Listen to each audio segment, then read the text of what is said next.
ನಮಸ್ಕಾರ. ದಿನದ ಸುದ್ದಿಗೆ ಸ್ವಾಗತ. ನಾನು ಶ್ವೇತಾ ಕಲಖಣಿ. ಮಧ್ಯಪ್ರದೇಶದ ಇಂದೋರ್ನಲ್ಲಿ ಪ್ರೇಯಸಿನ ಕೊಂದು ಸತ್ತ ಹೆಣದ ಜೊತೆಗೆ ಲೈಂಗಿಕ ಕ್ರಿಯೆಯನ್ನು ನಡೆಸಿದಂತಹ ಪೈಶಾಚಿಕ ಕೃತ್ಯ ಬೆಳಕಿಗೆ ಬಂದಿದೆ. MBA ಓದಿದಂತಹ ಆರೋಪಿ ಕೇವಲ ತನ್ನ ಕಾಮದ ಚಟವನ್ನು ತೀರಿಸಿಕೊಳ್ಳಲು ಹೋಗಿ ಒಂದು ಹೆಣ್ಣನ್ನೇ ಬಲಿ ಪಡೆದಿದ್ದಾನೆ. ಅಷ್ಟೇ ಅಲ್ಲ, ಕೊಲೆ ಮಾಡಿ ಲೈಂಗಿಕ ಕ್ರಿಯೆ ನಡೆಸಿದ ಮೇಲೆ ಪಶ್ಚಾತ್ತಾಪ ಮಾಡಿಕೊಂಡಂಥ ಈ ಆರೋಪಿ ಕ್ಷುದ್ರ ಪೂಜೆ ಮಾಡೋ ಮೂಲಕ ಆಕೆಯ ಆತ್ಮದ ಜೊತೆಗೆ ಮಾತನಾಡಿ ಸಾರಿ ಕೇಳಿದ್ದಾನಂತೆ. ಇವನ ಮೊಸಳೆ ಕಣ್ಣೀರಿಗೆ ಕರಗಿತ ಆ ಆತ್ಮ. ಸದ್ಯಕ್ಕೀಗ ಪೊಲೀಸ್ ಕಸ್ಟಡಿಗೆ ಸೇರಿದಂಥ ಆರೋಪಿ ವಿಚಾರಣೆಗೆ ಒಳಗಾಗಿದ್ದಾನೆ. ವಿಚಾರಣೆ ವೇಳೆ ಇನ್ನೂ ಯಾವೆಲ್ಲ ರಹಸ್ಯಗಳನ್ನು ಬಾಯ್ಬಿಟ್ಟಿದ್ದಾನೆ? ರಹಸ್ಯ ವೇಳೆ ಪೊಲೀಸರು ಭೇದಿಸಿದಂತಹ ಇನ್ಫಾರ್ಮೇಶನ್ ಏನು? ಬನ್ನಿ ನೋಡ್ತಾ ಹೋಗೋಣ.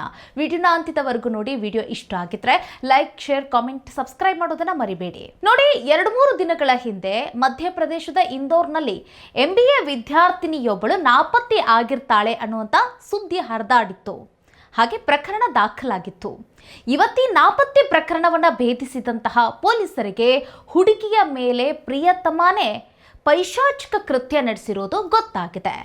ಪೊಲೀಸರು ಯುವತಿಯ ಪ್ರಿಯತಮ ಅಲಿಯಾಸ್ ಆರೋಪಿ ಪಿಯೂಷ್ನನ್ನ ಪೊಲೀಸರು ಅರೆಸ್ಟ್ ಮಾಡ್ತಾರೆ. ಅರೆಸ್ಟ್ ಮಾಡಿ ವಿಚಾರಣೆಗೆ ಈಗ ಒಳಪಡಿಸಿದ್ದಾರೆ.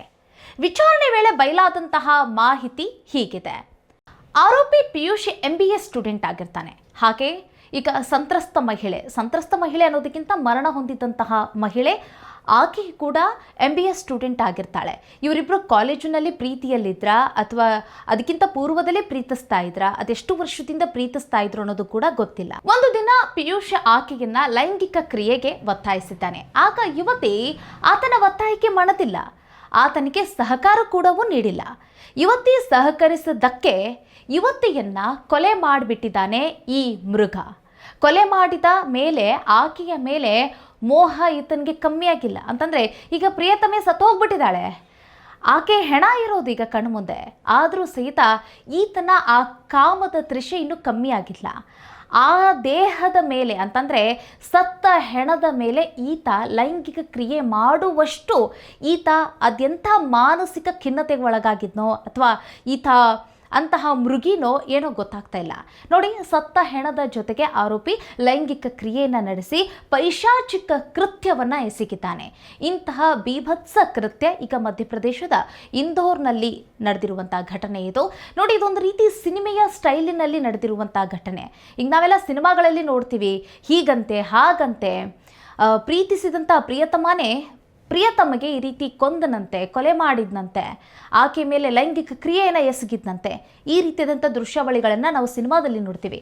ಆದರೆ ಇತ್ತೀಚೆಗೆ ಈಗ ನಮ್ಮ ದೇಶದಲ್ಲಿ ಇಂತಹ ಒಂದು ಘಟನೆ, ಘೋರ ಘಟನೆ, ಭೀಭತ್ಸ ಘಟನೆ ಮತ್ತು ಪೈಶಾಚಿಕ ಕೃತ್ಯ ನಡೆದು ಹೋಗಿದೆ. ನೋಡಿ, ಪಶ್ಚಾತ್ತಾಪಕ್ಕೆ ಒಳಗಾದಂತಹ ಆರೋಪಿ ಅಂದರೆ ಈಗಿಷ್ಟೆಲ್ಲ ಮಾಡಿಬಿಟ್ಟಿದ್ದಾನೆ. ಆಕೆಯನ್ನು ಕೊಲೆ ಮಾಡಿದ್ದಾನೆ. ಮೊದಲೇದಾಗಿ ಆಕೆಗೆ ಲೈಂಗಿಕ ಕ್ರಿಯೆಗೆ ಒತ್ತಾಯ ಮಾಡಿದ್ದಾನೆ. ಆಕೆ ಸಹಕಾರ ಕೊಟ್ಟಿಲ್ಲ. ತದನಂತರ ಆಕೆಯನ್ನು ಕೊಲೆ ಮಾಡೋ ಮಟ್ಟಿಗೆ ಈತ ಎಳೆದಿದ್ದಾನೆ. ಕೊಲೆ ಮಾಡಿದ ನಂತರ ಸತ್ತ ಹೆಣದ ಜೊತೆಗೆ ಮಲಗುವ ಆಸೆ ಈತನಿಗೆ. ಸತ್ತ ಹೆಣದ ಜೊತೆಗೆ ಈತ ಲೈಂಗಿಕ ಕ್ರಿಯೆಯನ್ನು ನಡೆಸಿದ್ದಾನೆ. ನಂತರ ಪಶ್ಚಾತ್ತಾಪ ಆಗ್ಬಿಟ್ಟಿದೆ ಅಂತೆ. ಏನು ಪಶ್ಚಾತ್ತಾಪ ಅಂತಂದರೆ, ಸಾರಿ, ನಾನು ಹೀಗೆ ಮಾಡಬಾರ್ದಾಗಿತ್ತು ನಿನಗೆ ಅಂತ ಹೇಳಿ ಈತ ಮದ್ಯಪಾನವನ್ನು ಸೇವನೆ ಮಾಡ್ತಾನೆ. ಹಾಗಾಗಿ ಈತ ಹೊರಗಡೆ ಬಂದು ಮದ್ಯಪಾನವನ್ನು ಸೇವನೆ ಮಾಡಿರುವಂಥ, ಅಂತಂದರೆ ಈತ ಏನು ಆ ಮದ್ಯ ಖರೀದಿಯನ್ನು ಮಾಡಿದಾನಲ್ಲ, ಅದು CCTVಯಲ್ಲಿ ದೃಶ್ಯಾವಳಿಯೆಲ್ಲ ಈಗ ಕವರೇಜ್ ಆಗಿರುವಂಥದ್ದು. ಸೊ ಅದೊಂದು ಕೂಡ ಪೊಲೀಸರ ತನಿಖೆ ವೇಳೆ ಸಿಕ್ಕಿರುವಂತಹ ಎವಿಡೆನ್ಸ್. ನಂತರ ಏನಾಗುತ್ತೆ, ಈತ ಮದ್ಯಪಾನವನ್ನು ಸೇವನೆ ಮಾಡಿದ ನಂತರ ಈಗ ಆತನಿಗೆ ಪಶ್ಚಾತ್ತಾಪ ಆಗ್ಬಿಟ್ಟಿದೆ. ಈಗ ನಾನು ಈಕೆಯ ಜೊತೆ ಹೀಗೆ ವರ್ತನೆ ಮಾಡಬಾರ್ದಾಗಿತ್ತು, ಕೊಲೆ ಮಾಡಬಾರ್ದಾಗಿತ್ತು, ಮತ್ತು ಕೊಲೆ ಮಾಡಿದ ನಂತರ ಲೈಂಗಿಕ ಕ್ರಿಯೆಯನ್ನು ಎಸಗಬಾರ್ದಾಗಿತ್ತು ಅಂತ ಹೇಳಿ ಪಶ್ಚಾತ್ತಾಪ ಆಗಿದೆಯಂತೆ ಈ ದ್ರೋಹಿಗೆ. ಹಾಗಾಗಿ ಆತ ಏನು ಮಾಡ್ತಾನೆ, ಮದ್ಯಪಾನವನ್ನು ಸೇವನೆ ಮಾಡಿದ ನಂತರ ಕಾಡಿಗೆ ಹೋಗ್ತಾನೆ. ಕಾಡಿಗೆ ಹೋಗಿ ಅಲ್ಲಿ ಯೂಟ್ಯೂಬ್ ವಿಡಿಯೋನ ನೋಡ್ಲಿಕ್ಕೆ ಶುರು ಮಾಡ್ತಾನೆ. ಯೂಟ್ಯೂಬ್ ನೋಡೋಕ್ಕಂತಂದ್ರೆ ಅಲ್ಲೇನು ಕುತ್ಕೊಂಡು ಸಿನಿಮಾ ನೋಡ್ತಾ ಇರಲಿಲ್ಲ. ಈತ ಮಾಡಿದ್ದೇನು ಅಂತಂತಂದರೆ ಕ್ಷುದ್ರ ಪೂಜೆನ ಮಾಡೋದು ಹೇಗೆ ಅನ್ನೋದನ್ನು ನೋಡ್ತಾನಂತೆ. ಕ್ಷುದ್ರ ಪೂಜೆ ಅಂದರೆ ಏನು ಅಂತಂದರೆ, ಈಗ ಆ ಯುವತಿ ಸತ್ತು ಹೋಗ್ಬಿಟ್ಟಿದ್ದಾಳೆ. ಈಗ ಏನೇ ಇದ್ರೂ ಆತ ಮಾತಾಡಬೇಕು ಆ ಯುವತಿ ಜೊತೆಗೆ ಅಂತಂದರೆ ಆ ಯುವತಿನ ಎಬ್ಸಿದ್ರೆ ಎದ್ದು ಬರೋದಿಲ್ಲ. ಯಾಕಂತಂದರೆ ಆಕೆಯ ಪ್ರಾಣವನ್ನು ತೆಗೆದು ಬಿಟ್ಟಿದ್ದಾನೆ ಈ ಮೃಗ. ಹೀಗಾಗಿ ಆಕೆಯ ಆತ್ಮದ ಜೊತೆಗೆ ಮಾತನಾಡುವ ಒಂದು ಪ್ರಯತ್ನ ಈ ಕ್ಷುದ್ರ ಪೂಜೆಯ ಮೂಲಕ ನಡೆಯುತ್ತಂತೆ. ಇದ್ರ ಬಗ್ಗೆ ನಮಗೂ ಕೂಡ ಗೊತ್ತಿಲ್ಲ. ನಿಮ್ಗೇನಾದರೂ ಗೊತ್ತಿದ್ರೆ ನೀವು ಕೂಡ ಅದ್ರ ಬಗ್ಗೆ ಸರ್ಚ್ ಮಾಡಿ. ನೋಡಿ, ಕ್ಷುದ್ರ ಪೂಜೆ ಮಾಡೋ ಮೂಲಕ ಕಾಡಿನ ಒಳಗಡೆ ಅಂತಂದರೆ ಏನು ಪೂಜೆ ಮಾಡಲಿಕ್ಕೆ ಏನೇನೋ ಐಟಮ್ಗಳು ಬೇಕಲ್ಲ ಅದನ್ನೆಲ್ಲ ಕೂಡ ತೆಗೆದುಕೊಂಡು ಹೋಗಿ ಊದುಬತ್ತಿ ಮತ್ತು ಏನೇನೋ ಒಂದಷ್ಟು ಸಾಮಗ್ರಿಗಳನ್ನು ತೆಗೆದುಕೊಂಡು ಹೋಗಿ ಕ್ಷುದ್ರ ಪೂಜೆಯನ್ನು ಮಾಡ್ತಾನಂತೆ. ಕ್ಷುದ್ರ ಪೂಜೆ ಮಾಡಿದ ನಂತರ ಆ ಆತ್ಮದ ಜೊತೆಗೆ ಮಾತನಾಡಲಿಕ್ಕೆ ಶುರು ಮಾಡ್ತಾನೆ. ಇದೆಂಥ ಮಾನಸಿಕವಾಗಿ ಈತ ಅದೆಷ್ಟರ ಮಟ್ಟಿಗೆ ಈತ ಹೀನವಾಗಿದ್ದಾನೇನೋ ಗೊತ್ತಿಲ್ಲ. ನೋಡಿ, ಆ ಕ್ಷುದ್ರ ಪೂಜೆ ಮಾಡೋ ಮೂಲಕ ಆತ್ಮದ ಜೊತೆಗೆ ಮಾತನಾಡ್ತಾನಂತೆ. ಆಗ ಸಾರಿ ಕೇಳ್ತಾನಂತೆ, ಕ್ಷಮಿಸ್ಬಿಡು ನಾನು ಹೀಗೆ ಮಾಡಬಾರ್ದಾಗಿತ್ತು ನಿನ್ನ ಜೊತೆಗೆ, ಮತ್ತು ನಿನ್ನನ್ನು ಕೊಲೆ ಮಾಡಿ ನಾನು ತಪ್ಪು ಮಾಡಿಬಿಟ್ಟೆ ಅಂತ ಕೇಳ್ತಾನಂತೆ. ನೋಡಿ, ಮಾಡೋವರೆಗೂ ಮಾಡಿಬಿಟ್ಟು ತಪ್ಪಾಗೋಗ್ಬಿಟ್ಟಿದೆ ಈಗ. ಸೊ ಈಗ ಕ್ಷಮೆ ಕೇಳಿದರೆ ಆ ಹೋದ ಜೀವ ವಾಪಸ್ ಬರುತ್ತಾ? ಸೊ ಕಾಡ್ತಾ ಇರುವಂಥ ಪ್ರಶ್ನೆ ಇದು. ಸೊ ಈತನಿಗೀಗ ಜೈಲು ಶಿಕ್ಷೆ ಆಗಿದೆ. ಜೈಲು ಶಿಕ್ಷೆ ಅನ್ನೋದಕ್ಕಿಂತ ವಿಚಾರಣೆಗೆ ಒಳಪಟ್ಟಿದ್ದಾನೆ.